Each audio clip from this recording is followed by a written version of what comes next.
is based on the story Sound of Music, Part 1 from your Beehive text. The name of the story is Evelyn Glennie Listens to Music Without Hearing It. Something about the author. Deborah Cowley. Deborah Cowley had been a famous writer of her period who traveled across the world while writing articles for Reader's Digest. Her writings have been translated to various languages. She worked for CBC television in London and Egypt. Cairo, Doctor of Courage, One Woman's Journey are few of her famous writings. She has been the member of the Writers' Union of Canada since 2001, which gives us a clue she must have passed away in the recent years. Deborah Cowley, an Ottawa-based writer and broadcaster, is also the author of Cairo, A Practical Guide, and co-author of One Woman's Journey, a portrait of Pauline Vanier. Now children, an outline of the story. It's a story of a young girl who lives her passions, overcoming her physical disabilities. How? Evelyn was a determined and hard-working girl. With her rock-strong willpower, she overcame the obstacle that was presented by nature. In childhood, she lost her hearing capabilities gradually. At the age of 11 years, her hearing power was severely damaged. In spite of her handicap, she did not want to give up. She took music as her passion. Her teachers discouraged her, but her percussionist Ron Forbes guided her. She joined a 3-year course at Royal Academy of Music. She captured most of top awards at the Royal Academy. She was the world's most sought multiplayer of drums and tabors. She is a shining example of determination. Now students, let me give you a detailed explanation of the text. The story begins with the description of a young girl amidst a crowded underground train platform who is nervous yet excited to feel the vibrations of the approaching train. She was a deaf Scottish teenager who was going to attend her first day at the Royal Academy of Music in London. So students, you can understand that a young girl who was a teenager, she was deaf. But what was her passion? To pursue music. She wasn't deaf since birth, but her loss of hearing had rather been a gradual process. When she was 8, Evelyn was waiting to play the piano once, and when they called her name, she did not move. It was then that her mother, Evelyn Glennie, figured that something was wrong with her. By the time she was 11, her headmistress asked her parents to take her to a specialist as her marks were deteriorating. She was advised to be sent to a school for deaf and to be given hearing aids. But Evelyn wanted to live a normal life. She had a sincere interest in music, which got triggered when she noticed a girl playing the xylophone and made up her mind to play it. While most of her teachers thought it was a bad idea, the percussionist Ron Forbes saw her potential and started teaching her by tuning 2 large drums to different notes.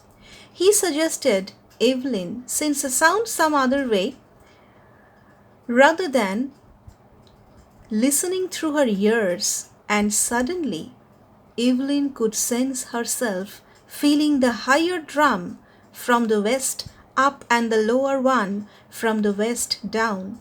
Forbes repeated this exercise with her until Evelyn figured that she could sense certain notes and vibrations in different parts of her body. So see children, though she had a physical disability, she could not hear, she could not sense, she could not see the music instrument, but she could sense the music through her body. And she was immensely inspired by her teacher, Ron Forbes. Evelyn toured the United Kingdom with a youth orchestra. At the age of 16, she had already decided to make music her life. So she auditioned for the Royal Academy of Music. Her results were excellent and she ended up scoring one of the highest marks in the history of the Academy. Later, she moved to solo performances and received most of the top awards. The best part about her was that she never bragged about her achievements. She believed that if someone worked hard and knew where he was going, then he would definitely get there. This philosophy made her way right to the top. It is definitely fascinating to see a person who cannot hear function with such ease. So, see, children, Evelyn Glennie could not hear, but people were surprised to see such a person who cannot hear can play music so well with such an ease. Evelyn expressed that men with bushy beards give her trouble because she does not only have to watch the lips to figure out what people are saying, but also the whole face, particularly the eyes. Her speech is clear because she could hear till she was 11, but with her hard work, she also managed to learn French and basic Japanese. She expressed that music pours in through every part of her body. By leaning against the drums, she can feel the resonances flowing into her body. She can feel the vibrations passing through her feet and up her legs on a wooden platform. In 1991, Evelyn was awarded the Royal Philharmonic Society's Soloist of the Year award. It's a highly prestigious award, child. Percussionist James Blades, and about her, she might be deaf, but she can feel much more deeply than anyone else, and that is why she can express music so beautifully. That means music was ingrained in her blood. She could sense it through her body. That she did not have her ears, that she was deaf, could not be a hindrance to her success. Evelyn confessed that she was always a workaholic, as often she had to work harder than classical musicians, but the rewards were extraordinary. In addition to regular concerts, she also performed for free in hospitals and prisons. She gave a lot of importance to classes for young musicians. Anne Ritlin said that Evelyn is an inspiration for deaf children, as seeing her shine made them believe that there is nothing that is impossible. Evelyn Glennie brought percussion to the front of the orchestra and showed how it can be very touching. And on top of everything, she has been an inspiration to the handicapped people and enormous pleasure to several people. So, that's all about this story. It's a story of a young girl who had physical disability, but she could overcome because of a strong willpower and determination. Now, children, always remember, disability need not be an obstacle to success. It's rightly quoted by Stephen Hawking. I would like to show you some of the glimpses of the fighter achievers who, in spite of their disabilities, could reach to their dreams.